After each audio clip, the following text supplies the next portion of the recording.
Okay, the next thing we need to do on our project is I need to lighten the face now.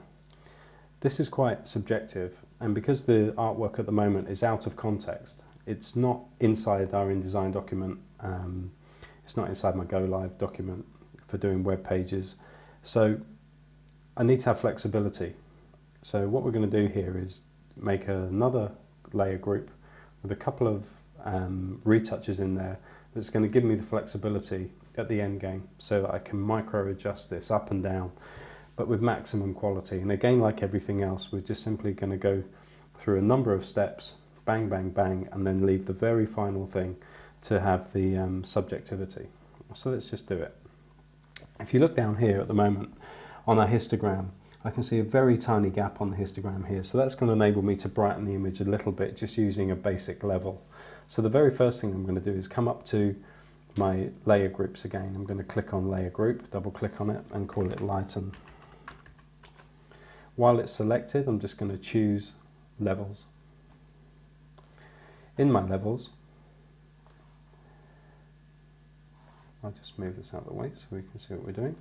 I'm just going to hold down the Alt key and then click on the highlight triangle. Now as I'm holding down Alt, it's going to turn this into a negative. This is going to make it so much easier for me to see where I'm going to be clipping the detail. You can see some areas of red appearing now on the screen. These are where the red channel are going to go to 0. So if we were working in CMYK, for instance, that will be where the cyan will be going to 0, and that's something we really don't want to happen in the flesh tone. So the area in the forehead is not what I want to ever drop out. So all I'm going to do is move that back until I get a tiny bit of red appearing in the lips. This means that this catch light here, only in the red channel, is going to go to 0. So I'm quite happy with that. I can visually see exactly where that's going to be. So that's really quite easy. So before and after, that's it. So that's made a better job. I now want to kind of brighten it overall now, because this might be going in an ad, and if it's a relatively small ad, I need a much brighter, punchier looking image. So let's just do that. Again, which will probably be no surprise to you, I'm going to use calculations to create a mask. I'm simply not going to go in and just do a curve or a brightness and contrast and just wang the sliders left and right. I need to do this in a much more controlled fashion. The reason I'm going to use a mask is that I need to protect the shape of the flesh tone. I just want to brighten it but keep the flesh tone shape. So the easy way to do this is to simply go to where it says the word background. I go again back up to my calculations. Now what we're going to do here is we're going to choose the grey component. Okay, instead of as we've done before where we've chosen one of the actual channels, I'm going to say to calculations, build me a channel or use a channel based on the grey component. Now this is exactly the same as saying image mode grayscale.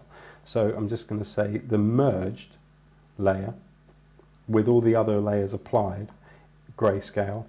Source number 2 will be exactly the same, and instead of it being normal, which would be the same as saying image mode grayscale, I'm going to say screen it. Get a lovely looking mask. So you've got to, in a way, get a grip of what I'm looking at here is a mask. I'm not really looking at image quality here. I'm looking at usability from a mask point of view.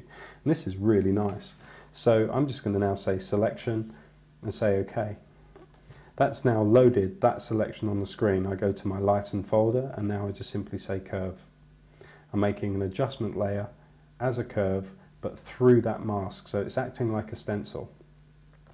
So when I go into my curve now, if I bring this out the way slightly so we can see everything at the same time, you can see that because I had a selection on the screen, that's now been transferred into the adjustment layer for that. So the layer mask now is the selection that was made in the calculation. So now all I have to do is simply say how much do I want to make it brighter.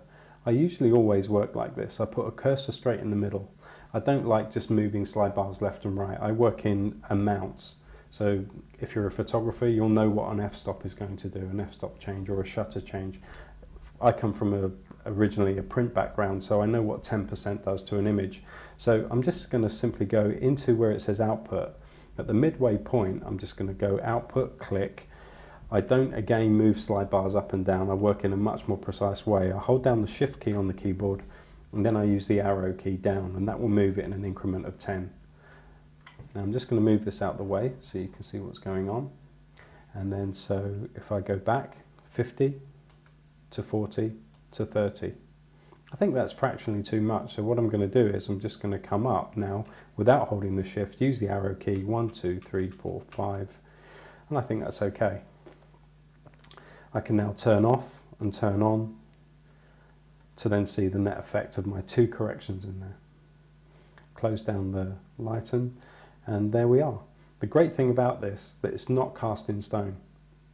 As long as I use another publishing Adobe product, i.e. InDesign or Go Live, I can place this as a layered file in there, and I can then change the brightness if I need to. So that's how I lighten the face.